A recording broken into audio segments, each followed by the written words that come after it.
Si viste Tengoku Daima-kyo, quizás no entendiste muchas de las cosas en la historia, o te perdiste en un punto del anime, debido a que los acontecimientos ocurren en lapsos de tiempos diferentes. Es por esto que te voy a explicar en orden y a grandes rasgos lo que ocurre a lo largo de la trama en la serie, enfocándome en eventos más interesantes o que guarden algún secreto. Y de paso, te invito a que escribas en los comentarios qué otros puntos puedes mencionar para que todos lleguemos a las mismas conclusiones, evitando también spoilers del manga. Nuestra historia comienza en un recuerdo, donde conocemos a un pequeño Kona y a Asura. Ella es de las primeras generaciones de los niños en la academia, y como veremos, cuenta con la mayor capacidad entre todos ellos, como le explica la propia directora. Asura rápidamente en un punto descubrió que la academia la quería usar para imponer el nuevo orden mundial, y para evitarlo, se deshace de su cuerpo físico. Y gracias a las evidencias que ocurren a lo largo de toda la serie, nos demuestra que sus capacidades telepáticas eran tan fuertes que incluso se mantiene presente a lo largo del resto de la trama. Dejando claro eso, podemos proseguir a la historia más adelante, ya que en esta misteriosa academia aislada del mundo exterior, Mimihime es una niña con la habilidad de predecir el futuro, y estudia junto a sus compañeros que también tienen habilidades sobrehumanas, destacando a Tokio, la cual puede interferir con la señal de las cámaras. Como toda la vida han vivido dentro de los muros de la academia, se preguntan si incluso existe algo allá afuera. Tanto así que la directora le termina contando que fuera de los límites de la escuela, el mundo está plagado de monstruos. Este es el primer byte de la serie, y lo que genera que mucha gente no sepa en qué momento ocurren las cosas entre ambas tramas, ya que los sucesos de la academia ocurren 15 años en el pasado. Dejando de lado esto, la curiosidad crece más y más con cada día que pasa, por lo que Tokio y Kuku se adentran a los muros de la academia. Kuku en cuestión lleva a Tokio a una sala donde hay unas incubadoras y hay unos pinches bebés bien feos. No entraremos en detalle por ahora, pero ten en cuenta este momento y considera que hay 8 bebés a la vista. Después de unos días, Tokio retoma sus actividades habituales y decide visitar a Tarao, un compañero y amigo suyo que padece una extraña enfermedad que se extiende por todo su cuerpo. Pese a esto, en un momento inesperado, Tarao intenta besar a Tokio, lo cual la hace sentir incómoda y huye de la situación, por lo que Kona, al presenciar la escena, intenta consolar a Tokio, y esto desencadena en un momento importante en su relación, debido a que Tokio se le declara formalmente a Kona, y de paso moja la coneja con él. Para sorpresa de nadie, Tarao fallece, lo que permite que se revele información muy importante para la trama, ya que el doctor explica que los niños son inmunes a todas las enfermedades, recalcando lo extraño de esta enfermedad y dejando alterada a la directora, dándonos a entender que los niños son recipientes para personas en un futuro, terminando con la escena de la incineración, mostrándonos un pequeño bicho al que llamaremos Iruko. Recuerda este nombre porque lo vamos a usar a lo largo de todo el video. Posterior al fallecimiento de Tarao, se descubre que Tokio ha quedado embarazada de Kona, dando a luz a un único hijo. Ojo con esto. Y en una conversación que tiene el Dr. Sawatari con la directora, podemos aclarar muchas cosas. Primero, el número de bebés feos coincide con el número de soldados mencionados por ambos. Estos son los individuos que van a ser las verdaderas armas de guerra o instrumentos que usa la academia para la dominación mundial. Segundo, la directora pretende usar el cuerpo de la nueva subdirectora Aoshima para trasplantar su cerebro aún sin tener aparentemente la autorización de la joven. Y tercero, ella planea usar el cuerpo del bebé de Tokio como recipiente en un futuro. Dicho esto, en un día normal, Mimihime se acerca a una pequeña niña que se mantiene apartada del resto. Aquí descubrimos que al mirarla a los ojos provoca alucinaciones en las personas, mandándola a la enfermería, lo que da paso a una conversación entre ella y Kona. Durante esta conversación se habla sobre el poder de premonición de Mimihime, donde descubrimos el destino de Kona, quien se va a transformar también en un Iruko en el futuro. Adicionalmente, un punto importante que dejé pasar en el video anterior fue el momento en el que se ve al Dr. Sawatari alimentando a dos bebés. Uno de ellos es identificado rápidamente como Tokyo Jr., el hijo de Tokyo, mientras que el otro bebé es idéntico y lleva la nota Junior C, lo que recalca el hecho de que es un clon, seguramente creado por la insistencia de la directora de tener un huésped para su trasplante de cerebro en un futuro, lo que permitiría a Tokyo a su vez mantener a su hijo real. En un día normal de examen, la academia es atacada por un avión, lo que provoca que la directora entrara en pánico intentando raptar el niño de Tokyo como último recurso, sin darse cuenta del gemelo, provocando una nueva habilidad en Tokyo. Pero la cagada es que la escena se corta dejándonos con más dudas, finalizando la serie con los niños viajando en bote en dirección a una ciudad. Un tiempo después conocemos a Maru, un niño aparentemente huérfano al cuidado de unos desconocidos. Pese a ello, al paso de unos 7 años, debe salir al mundo bajo el cuidado de un adulto, que está a cargo de su grupo. Este adulto, a causa de una riña territorial, es asesinado y tiempo después queda bajo el nuevo mando de Mikura, una mujer que padece la extraña enfermedad de Tarao y porta el rayo láser fabricado por la academia, lo que apunta a que ella también formaba parte de la institución. Mikura cae en cama falleciendo de igual manera que Tarao, no sin antes contratar a Kiruko, una joven que va a ser la guardaespaldas de Maru con la misión de llevarlo a un lugar llamado Paraíso. Kiruko a su vez tiene el objetivo de encontrar a dos personas que conoció en el pasado, y en su viaje por la carretera llegan ambos a un pequeño recinto donde pueden descansar, conociendo de paso a una amable señora con la ilusa idea de que su hijo era un Iruko.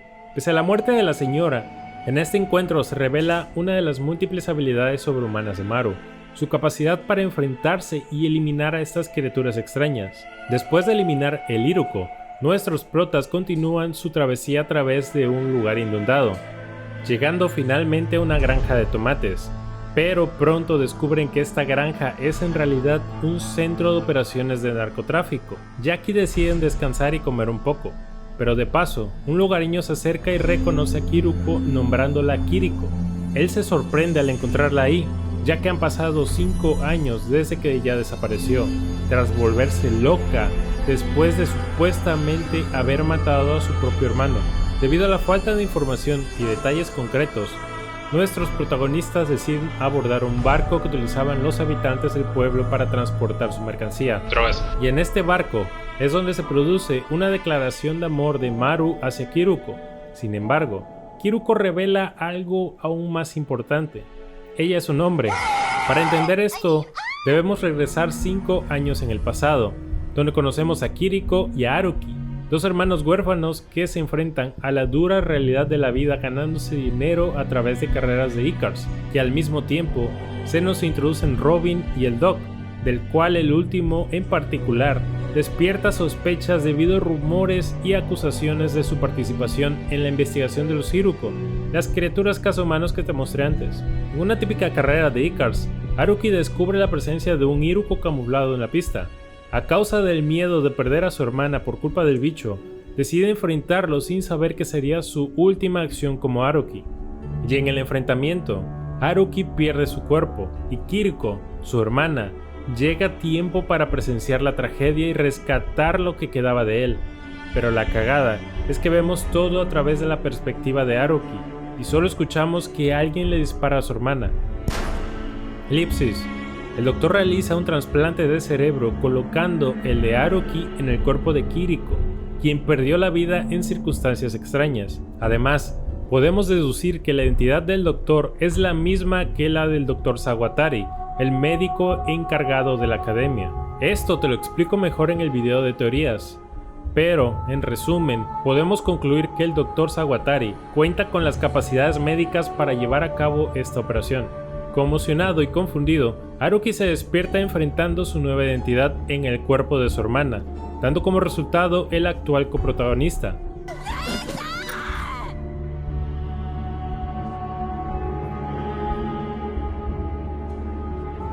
Lo que nos lleva al presente, en una escena donde se explora la inseguridad de Maru al descubrir que Kiruko es en realidad un vato.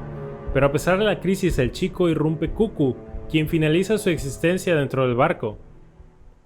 En un punto crucial de su viaje, ellos dos descubren un supuesto hospital donde un doctor te puede volver inmortal, lo que da paso a que las alarmas se enciendan en la mente de Kiruko, quien intuye que quien está detrás de esto puede ser el doctor que le realizó la operación hace 5 años, por lo que deciden acampar cerca del lugar, sin sospechar que ya estaban siendo vigilados desde la distancia.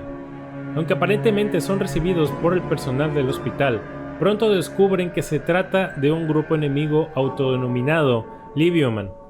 Ya en compañía de este grupo, se revela una perturbadora teoría. La Congregación Inmortal, o el hospital donde se encuentra el misterioso Dr. Usami, es en realidad una organización que lleva a cabo experimentos siniestros. Conscientes de la gravedad de la situación, Kiruko y Maru son contratados para eliminar a un Iruko que acecha en el estacionamiento del mismo hospital, impidiendo que el grupo enemigo invada el lugar. Ya adentro, ellos dos se enfrentan cara a cara con la monstruosa criatura sin percatarse de que provoca alucinaciones, afectando particularmente a Kiruko, revelando una similitud con el poder de la niña que mandó a la enfermería a Mimihime. Al final se logra liberar de su influencia y muerto el bicho, el Dr. Usami hace su entrada pidiendo ayuda para alguien que conoce. En el hospital se llevan una gran sorpresa. Descubren que, contrario a las sospechas iniciales, el hospital sí brinda ayuda genuina a las personas más necesitadas, tanto así que el Dr. Usami emerge como el alma del lugar, desempeñando un papel crucial en la prestación de cuidados. Y al llegar a la habitación, nos topamos con una impactante escena que revela la raíz del temor que aqueja al grupo enemigo. Una joven conectada a máquinas con su cuerpo amputado en gran parte para preservar su vida. Yendo directo al grano contigo, los nombres reales de ellos dos son Shiro y Mimihime respectivamente, quienes han adoptado un alias para ocultar su verdadera identidad. Shiro revela que Mimihime está agobiada por el sufrimiento como ser humano y debido a la enfermedad que padece teme convertirse en un monstruoso Iruko si muere. Pero antes de llevarlo a cabo, Mimihime expresa una última petición. Ella desea ver el cielo por última vez, concluyendo en que la dulce Mimihime exhale su último suspiro, pero no sin antes dedicarle unas palabras a Shiro, quien ha sido su fiel compañero y protector a lo largo de toda su enfermedad.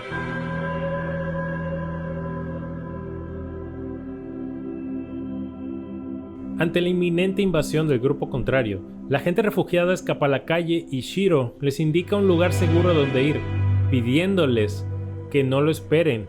A pesar de la triste situación, Kiruko aprovecha para preguntar sobre el paradero de las personas que ella está buscando, y consigue una nueva pista, ya que Robin había estudiado junto a Shiro de sus técnicas de cirugía. Kiruko vuelve a ganar fe en encontrar a Robin mediante los datos que puede darle el doctor.